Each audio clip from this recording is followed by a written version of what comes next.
el dólar como tema que tiene múltiples abordajes desde distintas categorías incluso, ¿no? Sí, sí, por supuesto. Abrevan en el concepto dólar. El dólar, a ver, para llevarlo un poco más al ámbito de todos nosotros, digamos, de la gente de a pie, como usted suele decir, hay que abordarlo de varias aristas. No nos olvidemos que el dólar no solamente es una moneda de pago en nuestro país, sino que también genera la posibilidad de un resguardo económico frente a una suba. En todo el tiempo, yo tengo 44 años, muy pocas veces he visto bajar el dólar por sí mismo a valores, estamos hablando de 26 a 15 o de 26 o 28 que está hoy a 16, solamente por mecanismos de oferta y demanda o de la liberalidad económica.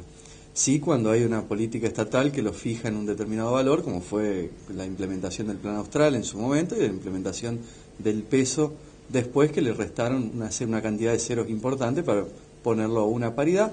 Luego vino una ley que lo mantuvo en esa paridad durante más de 10 años, o 10 años, ley de convertibilidad, gobierno de Carlos Saúl Menem. Pero por sí mismo, en las épocas que se ha aplicado la cuestión liberal dentro del país, por lo menos personalmente no lo he visto a ese movimiento, que en otros países suele darse. Yo siempre tomo como ejemplo Brasil. Brasil ha tenido un dólar marcado en algún momento cuando estaba incluso con una paridad de $1.90 y pico de centavos en cuanto al real. Después se fue a valores de 1.20, 1.40, 1.60, pero siempre tenía una movilidad de 20, 30, 40 centavos a 1.40, no a 28, a 1.40. Con relación al valor, y fluctuaba en esa franja. Fue variando desde el año 2000, estamos hablando de 2000, tiene que ser 2010 o tal vez antes, 2008, entre ese 1.40 y los 3 y 4 que puede estar rondando el día de hoy. Con lo cual siempre hace a una permeabilidad, es decir, apostar a una economía que tiene un determinado camino. Nosotros, yo creo que más allá de tener un camino y más allá de tener miras dentro de la economía argentina, hemos perdido algunos puntos. Por ejemplo, hay dos puntos muy importantes que los remarcan en todos lados, los están dando, digamos, como puntos secundarios de evaluación de dólar, pero hay que tener muy en cuenta el dólar que se atesora para guardar, es decir, para ahorro, y el dólar turista. Nosotros tenemos una gran salida de capitales en esos puntos, más allá de algo que ya explicamos, que es la importación y la exportación.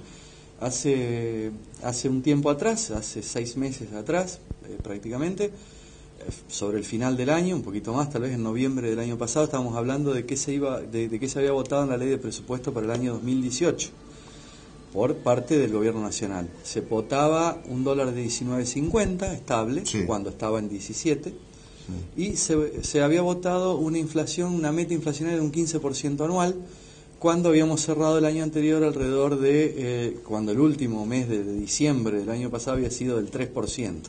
O sea que eran metas bastante optimistas. Se hablaba de una recategorización como a país emergente, algo que sucedió, por supuesto, que a una economía emergente, algo que dejar de ser mercado de frontera va a pasar a economía emergente, algo que sí sucedió y que es una de las pocas noticias muy aparte del tema del mundial, una de las pocas noticias dentro de la economía que ha generado un cierto optimismo por parte del sector extranjero. No nos olvidemos que más allá del pedido al FMI de ingreso de divisas, hay calificaciones de distintas empresas a niveles internacionales, que bueno, no viene al caso citar los nombres, todos la conocemos, que son las calificadoras de riesgo país y de los tipos de mercado, donde ya se estaba hablando hace un mes atrás de, no una debacle, pero sí un tropiezo bastante importante del gobierno nacional en cuanto a la implementación de políticas económicas.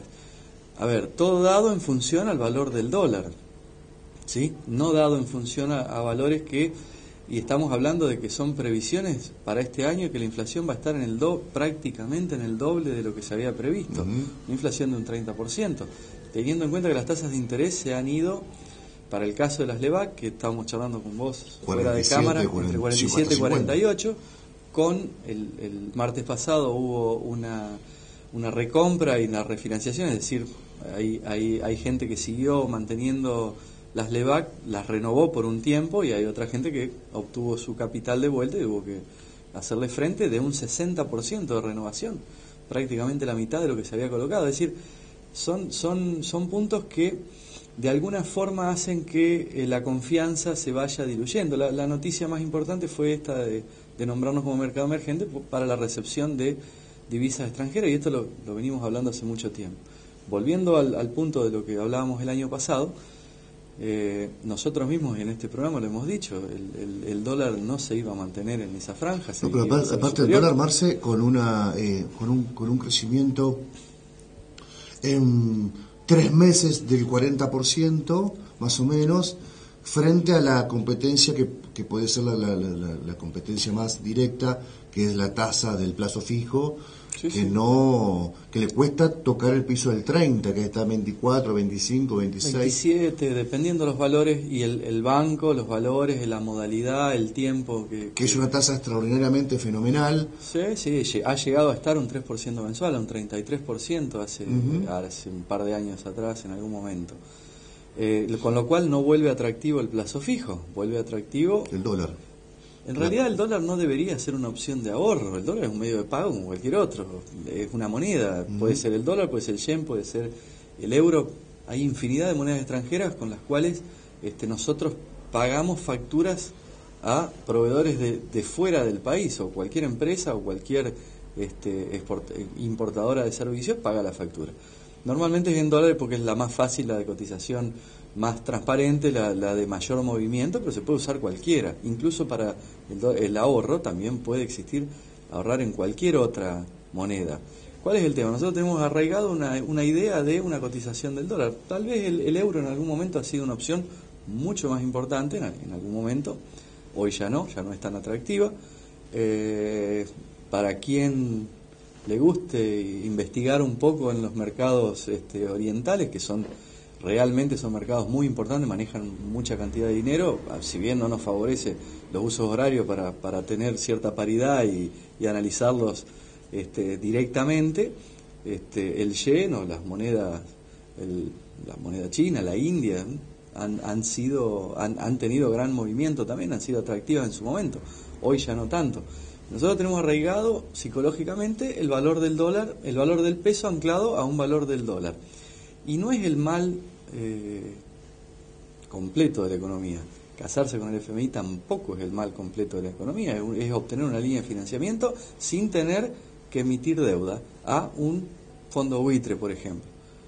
Porque la percepción que nosotros tenemos de la economía depende de la persona que nos esté explicando cuál es cuál es el beneficio y cuál es el contra de una determinada postura.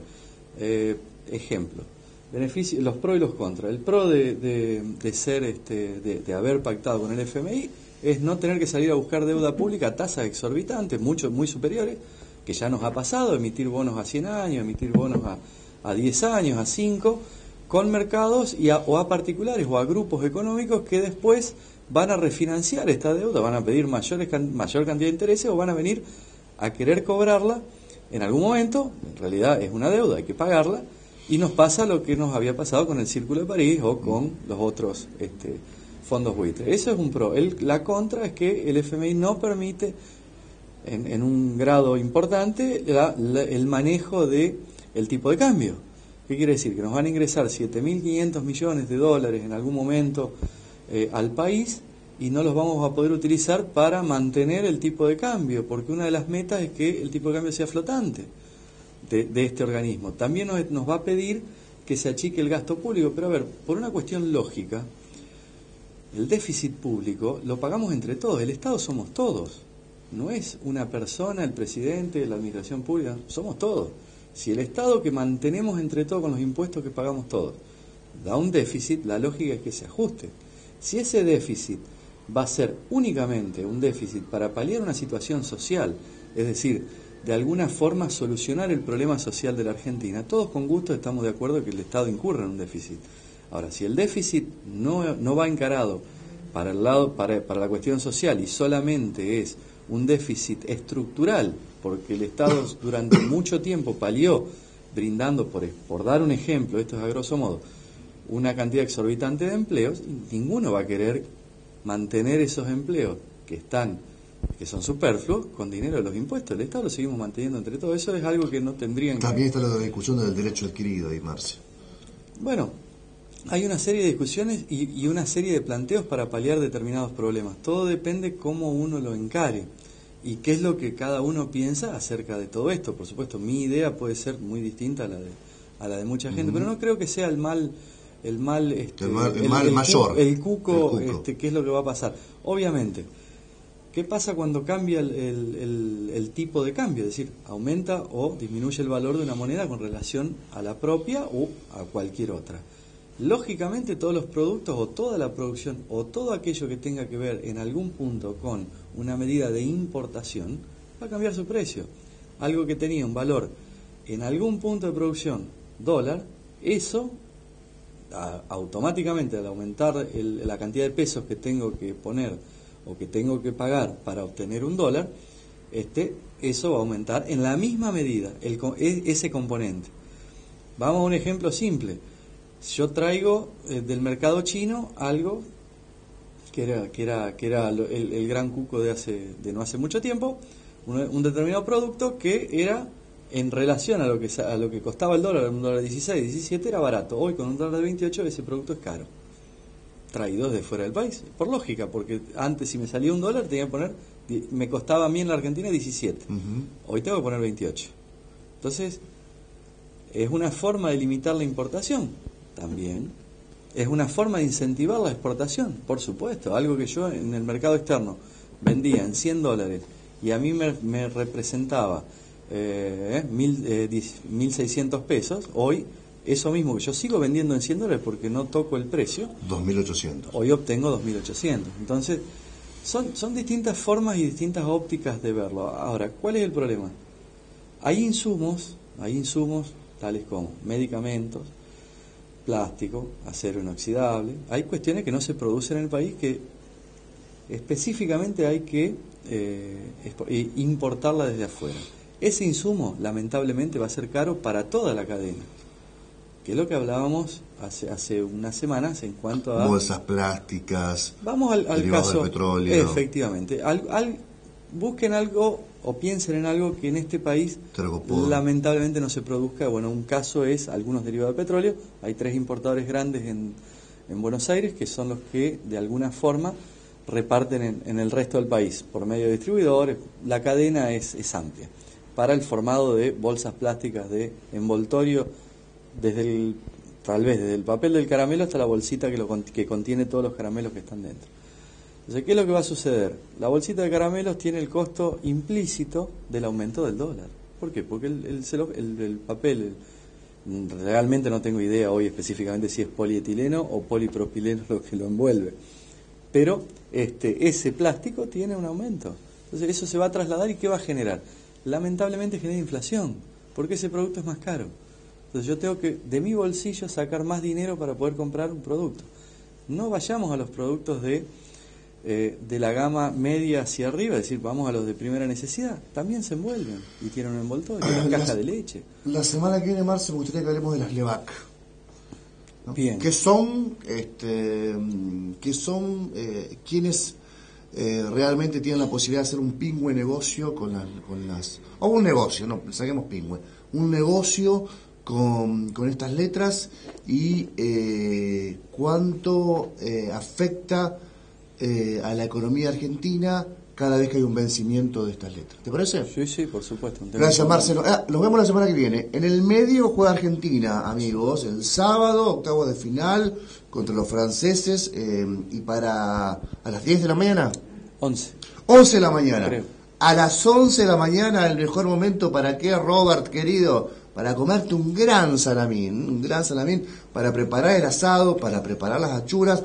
Y como siempre vamos a ir a Frigoríficos Cubiergo, cortes frescos de cerdo siempre en Ecuador 3837, por ejemplo, o en el local 22, a donde me gusta ir a mí y a Marcelo Viso, el local 22 del Mercado Norte, los mejores cortes de cerdo, un buen salamito con un buen quesito para arrancar y después el asadazo para festejar el pase a cuartos. Gracias, Marce. Nos vemos ya en cuartos, si todo Dios quiere.